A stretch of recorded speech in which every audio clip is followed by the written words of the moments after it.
अस्सलाम वालेकुम जी। अ, आज अपना नेक्स्ट टॉपिक स्टार्ट करते हैं ऑक्सीडेशन में, जो कि बेसिकली डिपेंड कर रहा है कि हम लोग कैसे ऑर्गेनिक ऑक्सीडाइजिंग एजेंट्स को यूज़ कर सकते हैं। अभी तक जो हम लोगों ने यूज़ किए थे वो इनऑर्गेनिक बेस्ड थे ना। हमने क्रोमियम के डिस्कस किया, मैंगनीज डिस्कस किया, हमने सोडियम हाइपोक्लोराइड डिस्कस किया। What about organic ones?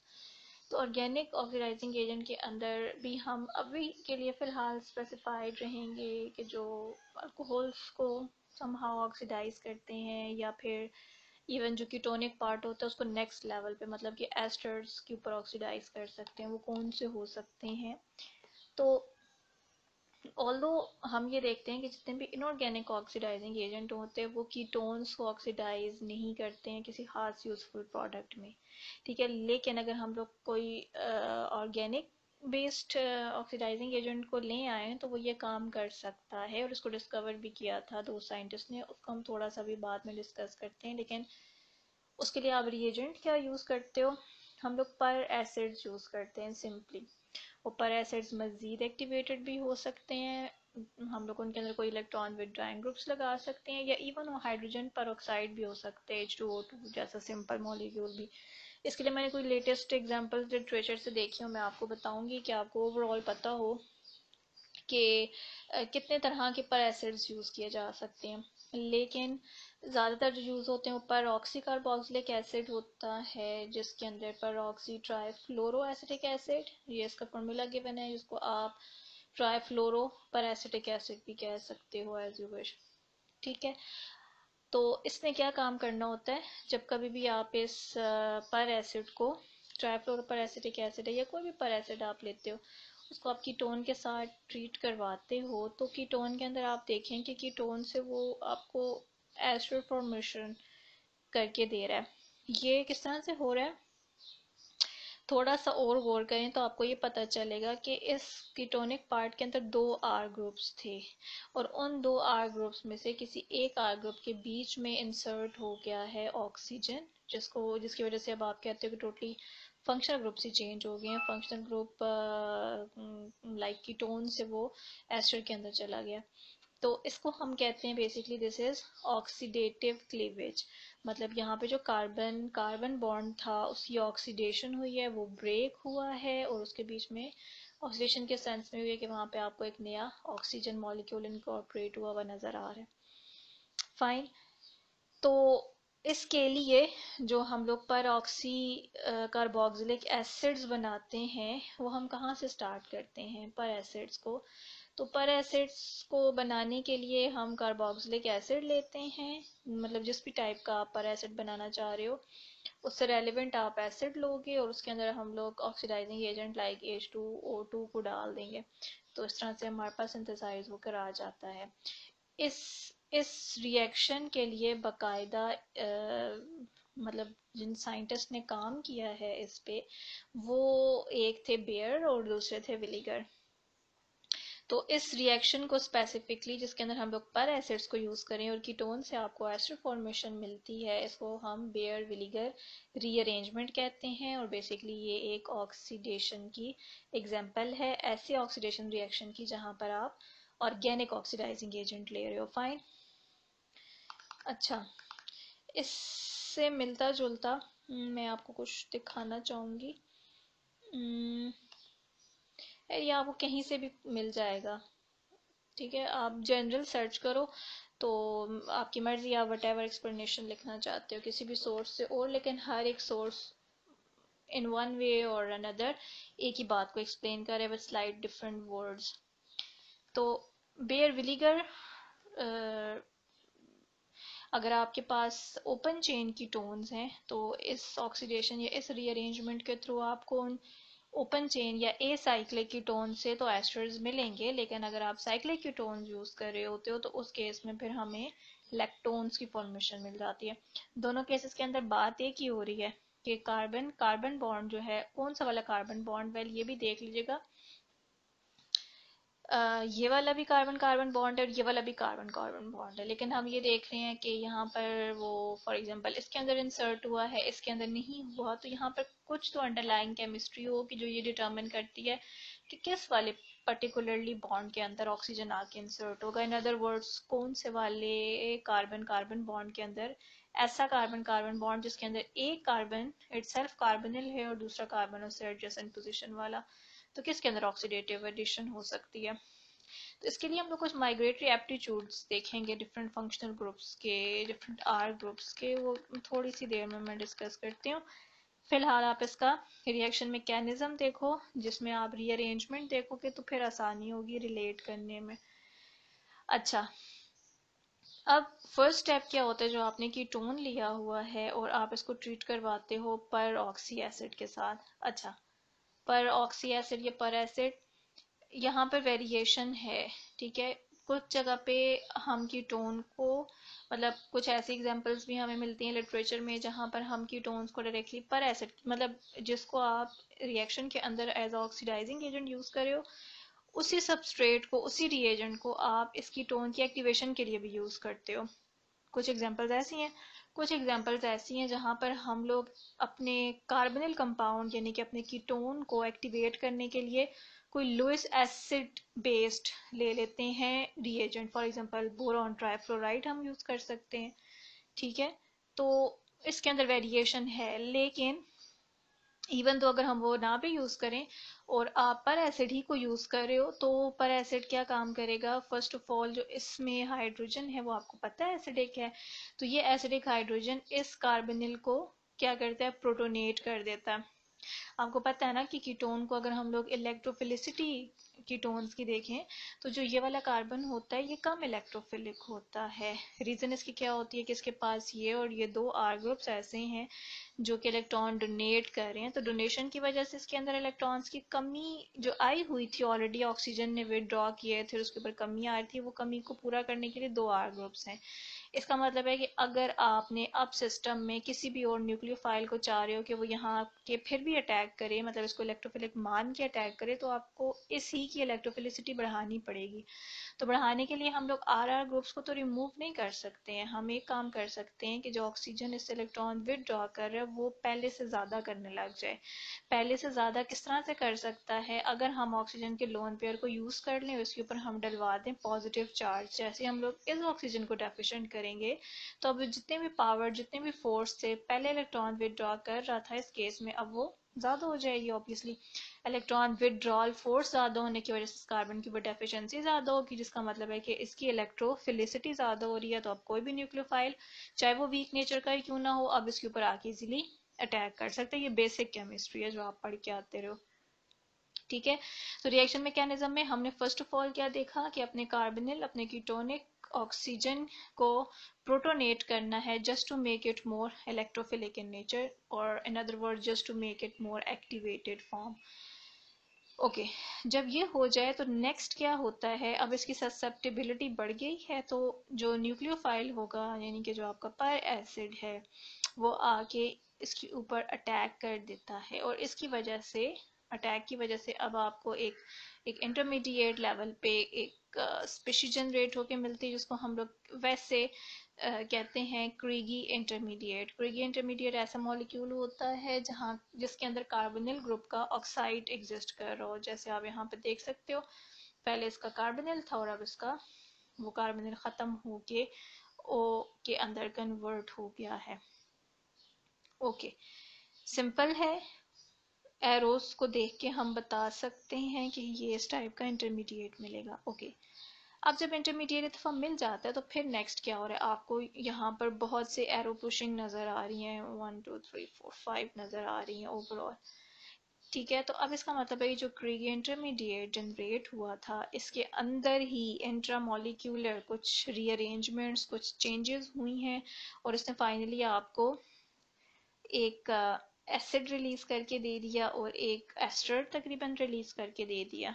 तो इसके अंदर ऐसा क्या हुआ, इसको हम लोग कहते हैं ये कंसर्टेड मैकेनिज्म के थ्रू हुई है। कंसर्टेड का मतलब क्या होता है कि मतलब सारी के सारे स्टेप्स वो किसी किसी ना किसी तरह एक ही स्टेप के अंदर हो रहे हो, मतलब फॉर एग्जांपल इसका बॉन्ड बनना, इसका बॉन्ड ब्रेक होना, इसका बॉन्ड ब्रेक होना, इसका इसके साथ बॉन्ड बनना, ये सारे के सारा एक चेन के अंदर हो रहा है फौरन से, एक दूसरे सिमल्टेनियस हम लोग कहते हैं।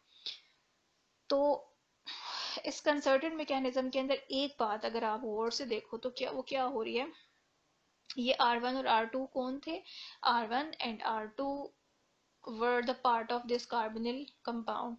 और यहाँ पर भी आप R1 R2 देख सकते हो, वही कार्बोनिल कंपाउंड था, सिर्फ प्रोटोनेट हुआ था और इस ऑक्सीजन ने आके इसके ऊपर अटैक किया था, जिसकी वजह से ये डबल बॉन्ड एंड हो गया था ऑक्सीजन पे। फाइन। अभी हम यहाँ पर अगर देखें तो ये R1 और R2 और इसके साथ जुड़ा हुआ एक कार्बन और कार्बन के साथ OH, ये वाला पार्ट कहाँ से आया हुआ है, ये आपके कीटोन से आया हुआ है।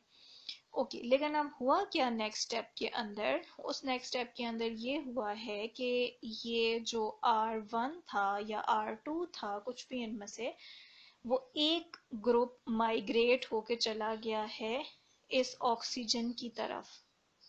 समझ आ रही है किस तरह से हो रहा है? बेसिकली इसको हम लोग कहते हैं this is the migration. Migration का क्या मतलब है, देखें कुछ मैं अभी आपको थोड़ी देर में बताऊंगी। इसके मैकेनिज्म्स को समझने के लिए हम खुद से क्योंकि ड्रॉ करते हैं, खुद से मतलब कि इसके अंदर बेसिक छोटे छोटे स्टेप्स हो रहे हैं। बेसिक एक बड़ा स्टेप था कि जिसके अंदर ये इंटरमीडिएट फॉर्मेशन होनी थी। अब ये किस तरह से ओपन होगा, इसको हम वेरियस वेज से देख सकते हैं। एक तरीका ये, एक मैं आपको और भी बताती हूँ। अब देखिए हमने इस रीअरेंजमेंट को एक्टिव करने के लिए, किक स्टार्ट करने के लिए आपने इसके अंदर अगेन एक एसिड डाला। अब वंस अगेन वो एसिड इटसेल्फ परऑक्सी एसिड भी हो सकता है और कोई लुइस एसिड भी हो सकता है। उसने क्या काम किया, बेसिकली इस ऑक्सीजन के साथ बॉन्ड बनाने की कोशिश की, कोऑर्डिनेट करने की कोशिश की है। तो इस ऑक्सीजन को क्या कर दिया उसने, डेफिशिएंट। तो ये ऑक्सीजन क्या काम करेगा, इस कार्बन से इलेक्ट्रॉन मजीद विदड्रॉ करेगा। तो ये कार्बन अब क्या चाहेगा कि ऑक्सीजन से इलेक्ट्रॉन्स ले, ठीक है। ऑक्सीजन फिर क्या चाहेगा कि वो भी तो किसी से इलेक्ट्रॉन्स लेगा, वो इस ऑक्सीजन से इलेक्ट्रॉन लेने की कोशिश करेगा। तो मतलब ये ऑक्सीजन ऑक्सीजन बॉन्ड, वैसे भी जो ओ बॉन्ड होते हैं वो इस तरह इन कंपाउंड के अंदर वीक होते हैं, वो ज़्यादा प्रोन होते हैं कि वो ब्रेक हो जाएं।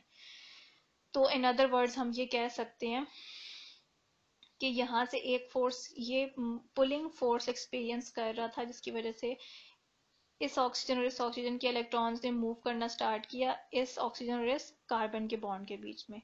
ये बॉन्ड ब्रेक होने के करीब है, समझ आ रही है? अब जब ये बॉन्ड ब्रेक हो रहा है तो इस ऑक्सीजन को भी क्या चाहिए, एक बॉन्ड और चाहिए ना। तो वो बॉन्ड कहाँ से आएगा, वो जो ये आपके पास R ग्रुप है, कार्बन कार्बन बॉन्ड है, ये अलोंग विद इट्स इलेक्ट्रॉन। इस बात को समझिएगा, दो ऑप्शंस होते हैं, या तो R1 अपने इलेक्ट्रॉन पीछे वाले कार्बन को दे के खुद डेफिशिएंसी की फॉर्म में जाए, या दूसरा ऑप्शन ये होता है कि जो इस कार्बन और इस कार्बन इलेक्ट्रॉन शेयर किए हुए हैं इस बॉन्ड के अंदर, वो अपने इलेक्ट्रॉन समेत माइग्रेट करके चला जाए, ठीक है। तो इलेक्ट्रॉन्स अपने लेके ये इसकी तरफ इस वजह से जा रहे हैं कि ऑक्सीजन के ऊपर क्या आ रही थी, डेफिशिएंसी आ रही थी। ओके, अगर ये अपने इलेक्ट्रॉन इस कार्बन से लेके जा रहा है तो उस कार्बन के पास भी तो डेफिशिएंसी आई है। तो क्या इस डेफिशिएंसी को ख़त्म करने के लिए कोई असिस्टेंट है? बिल्कुल, ये ऑक्सीजन है। इस ऑक्सीजन ने, अब जरा इसको समझने की कोशिश करें, इस ऑक्सीजन ने क्या काम किया, अपने लोन पेयर ऑफ इलेक्ट्रॉन इस कार्बन के ऊपर शिफ्ट किए, जिसकी वजह से इस कार्बन के ऊपर पेंटावेलेंसी के चांसेस है। तो इसने एक तरह से आप ये भी कह सकते हो कि SN2 टाइप अटैक हो रहा है। ये ऑक्सीजन इसके ऊपर अटैक कर रहा है और ये as a leaving group migrate करके ऑक्सीजन पे जा रहा है, ठीक है। ये आपको एक पार्ट ब्रेक होके ये दे देगा, जिसके अंदर क्या कुछ है, R1 with oxygen is with this carbon is turned into carbonyl, and that carbonyl O is still containing the hydrogen but now possess a positive charge। ये सारी स्टोरी आपको इस एंड पे नजर आ रही है, ठीक।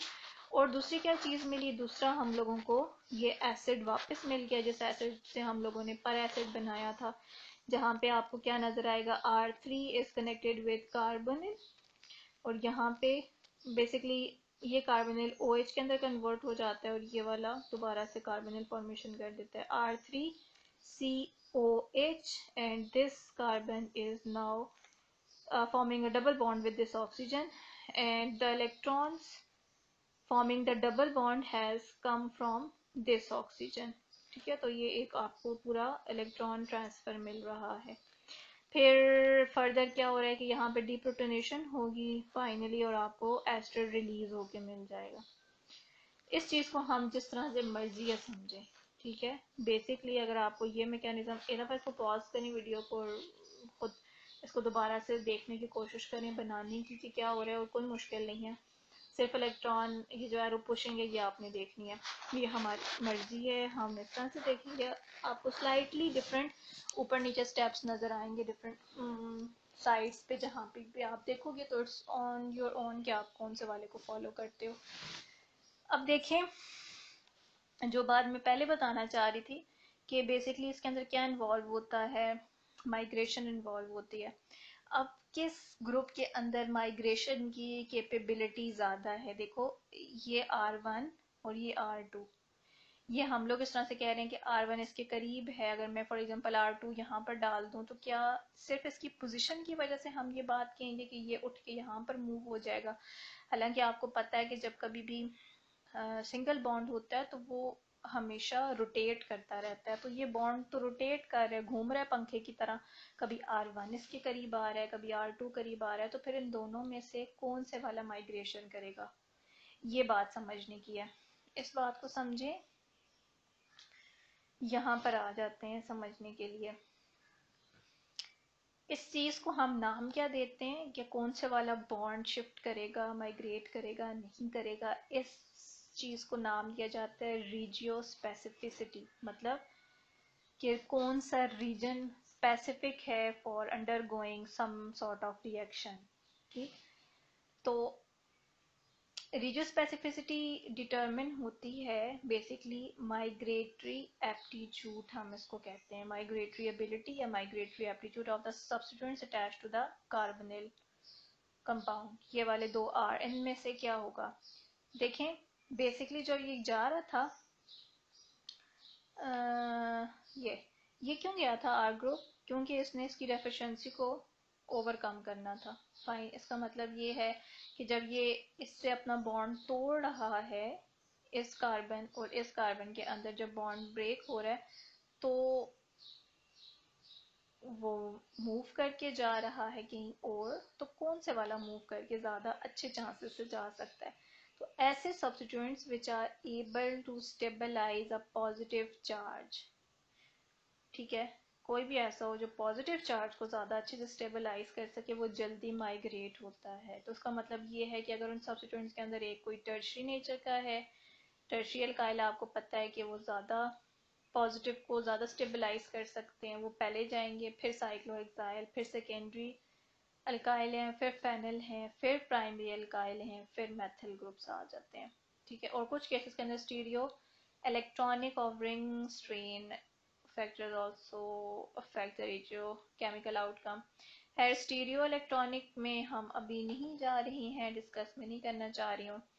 बस ये हो सकता है आप समझ लें कि ये तो ओपन चेन था, अगर हम किसी रिंग के अंदर हैं तो फिर ऐसा ग्रुप मूव करेगा जिसकी वजह से रिंग की स्ट्रेन कम हो जाती है, तो फिर उस तरह से स्टीरियो इलेक्ट्रॉनिक फैक्टर उसके अंदर आ जाते हैं। ठीक है, ये हो गया सब्स्टिट्यूएंट्स का माइग्रेटरी एप्टीट्यूड। और अगर आप ये ऑर्गेनिक केमिस्ट्री पोर्टल की एक वेबसाइट है जिसके ऊपर से मैं आपको ये बता रही हूँ, पहले विकीपीडिया थी सिंपल, तो यहाँ पर देखो उन लोगों ने BF3 को यूज़ किया हुआ है। फाइन, और जो मैं आपको ये कह रही थी कि कोई और मैकेनिज्म भी आप देख सकते हो, तो वो आपको इस बुक के अंदर, ये जो हम बेसिकली नोट्स फॉलो कर रहे हैं, इसके अंदर आपको मिल जाएगा।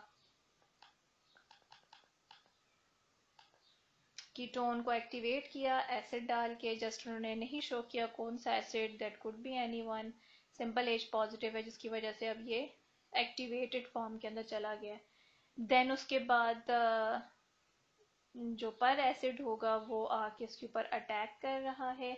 इस वाली मैकेनिज्म में, और जो हम लोगों ने अभी डिस्कस किया उसमें ये फ़र्क था कि यही वाला प्रोटॉन इसके साथ लग चुका था, और अब ये एनाइन की फॉर्म में था और उसने डायरेक्टली जाके अटैक कर दिया। और इस वाली फॉर्म के अंदर अगर हम लोग देखें तो आपने फॉर एग्जांपल कोई और एसिड यूज़ किया हुआ है, या फिर उस एसिड का वो कंज्यूम हो रहा है और उसका दूसरा इक्विवेलेंट आके उसके ऊपर अटैक कर रहा है, तो इट डजेंट मैटर, क्योंकि दोनों ही ने बहरहाल आपको सेम प्रोडक्ट रिलीज करके देना है, आप किसी भी रूट से जाओ।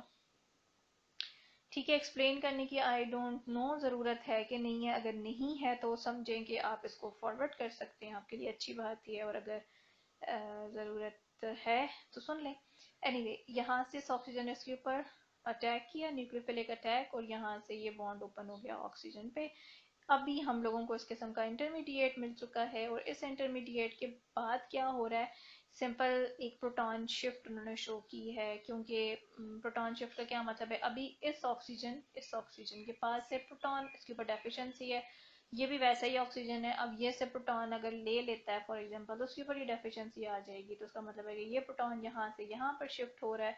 This is the proton shift. हो क्यों रहा है, क्योंकि बेसिकली CF3 इलेक्ट्रॉन विदड्रॉइंग, वो फिर कार्बोनिल के साथ अटैच्ड है, कार्बोनिल इज इलेक्ट्रॉन विदड्रॉइंग, तो बहुत ज्यादा इलेक्ट्रॉन विदड्रॉल चल रहा है इस ऑक्सीजन के ऊपर, तो उस वजह से ये क्या काम करेगा, इसके इलेक्ट्रॉन सारे इसके साथ एंगेज हो रहे हैं, तो माइट बी पॉसिबल कि वह है, वैसे तो अगर हम लोग देखें ये सारे का सारा पुश उसके ऊपर आना चाहिए, लेकिन ये ऑक्सीजन के इतने चांसेस नहीं होते हैं कि ये इस प्रोटॉन को एब्स्ट्रैक्ट कर सके, लेकिन स्टिल इक्विलिब्रियम के अंदर रिएक्शन एग्जिस्ट कर रहा है। तो क्या होगा कि यहाँ से प्रोटॉन शिफ्ट होकर यहाँ पर चला जाएगा। इस प्रोटॉन शिफ्ट होने के भी रीजंस हैं और मैं आप लोगों को बताती हूँ।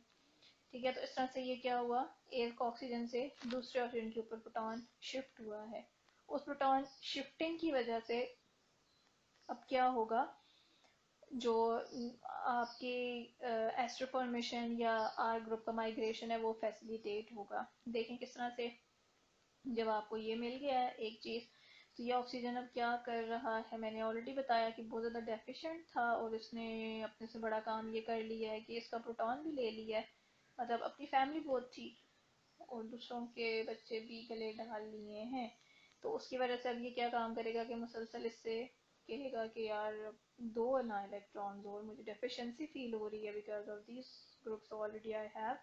तो जब ये ऑक्सीजन इसको इलेक्ट्रॉन तोड़ने की कोशिश कर रहा है, मतलब देने की कोशिश कर रहे हैं उस ऑक्सीजन ऑक्सीजन बॉन्ड में, तो फिर इस ऑक्सीजन को भी क्या चाहिए, किसी से मदद चाहिए, तो वो मदद फिर कौन करेगा, वो जो आपका कार्बोनिल कार्बन था इनिशियली, उसके जो आर ग्रुप से वो माइग्रेट होके यहाँ पर आ जाएंगे और उनकी माइग्रेशन को हेल्प करेगा ऑक्सीजन का लोन पेयर ऑफ इलेक्ट्रॉन। तो ये यहाँ पर अटैक कर रहा है और ये विद इलेक्ट्रॉन पेयर यहाँ पर मूव कर रहे हैं, ये बॉन्ड यहाँ पर आके ब्रेक हो जाएगा। बाकी की स्टोरी वही है जो पहले थी।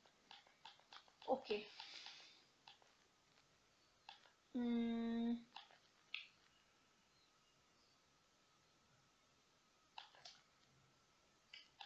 क्या लिखा हुआ है इसके अंदर, खुद ही पढ़ लें जी, मुझे नहीं पता इन लाइंस के अंदर क्या लिखा हुआ है एज सच कोई बात, लेकिन वट जो भी है वो आप लोग खुद लेना। बियर विलीगर यही चीज़ है।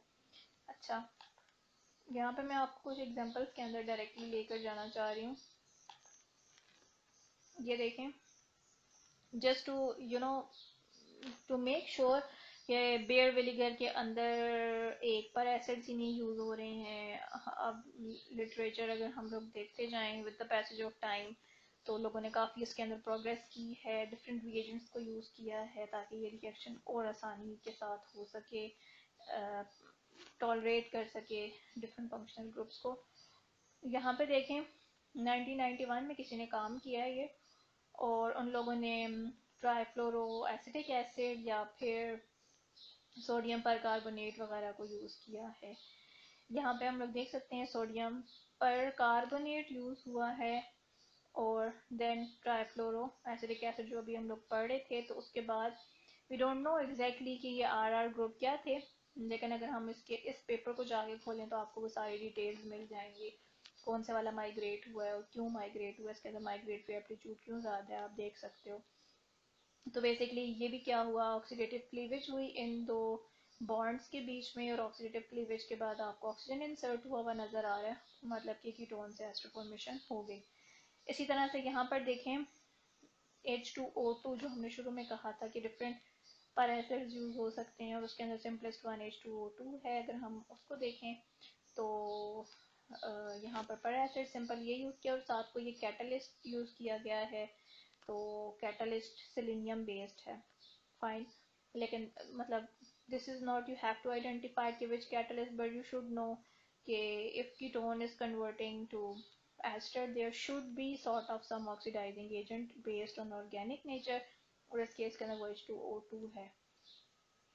तो ये भी बेयर विलीगर ही है। ये फिर 2006 के अंदर किसी ने काम किया है, 2010 के अंदर किसी ने और तरह से काम किया है। उन लोगों ने क्या यूज़ किया है, H2O वाटर यूज़ किया हुआ है, क्लोरोफॉर्म यूज़ किया हुआ है, और इस किस्म की कोई एक स्पीशी यूज़ किया हुआ जिसको आप लोग पर हाइपरवेलेंट ब्रोमेन्स कहते हैं। तो ब्रोमेन्स भी वैसे ही फंक्शन कर रहे हैं इस केस के अंदर। फाइन, तो I am just want to you know make you realise के लोगों ने अभी तक किस किस तरह से इन चीज़ों पर काम किया हुआ है। यहाँ पे अगर हम लोग देखें तो टोटली एक ना कोई मेटल यूज हुआ ना कुछ और यूज हुआ है, सिंपल ओजोन लिया है। और ओजोन के बाद ये हम देख सकते हैं कि यहाँ पर एस आर और एस, मतलब यहाँ पर आपको ऑक्सीडेटिव एडिशन नज़र आ रही है, क्योंकि इस पार्ट के अंदर विनिलिक नेचर है, वो ज़्यादा प्रोन होता है माइग्रेशन को लेके। इसी तरह से अगर हम ये साइक्लिक फॉर्म के अंदर देखें तो है ये तो बराबर है कि ये वाले बॉन्ड के अंदर इंसर्शन हो या ये वाले बॉन्ड के अंदर, अगर तो इन दोनों का एन नंबर सेम है। लेकिन यहाँ पर आप देखते हो कि इन शॉर्ट साइक्लिक कीटोन से लैक्टोन फॉर्मेशन हो गई। MCPBA यूज़ किया गया यहाँ पे, meta chloro per benzoic acid, ये भी पर एसिड है in short. So this was, I hope this was all about what Baeyer Villiger rearrangement in short, जिसके अंदर आप कीटोन से क्या जनरेट कर लेते हो, एस्टर्स को जनरेट कर सकते हो, और वो डिपेंड करते साइक्लिक हों या फिर ए साइक्लिक नेचर के हों। फाइन,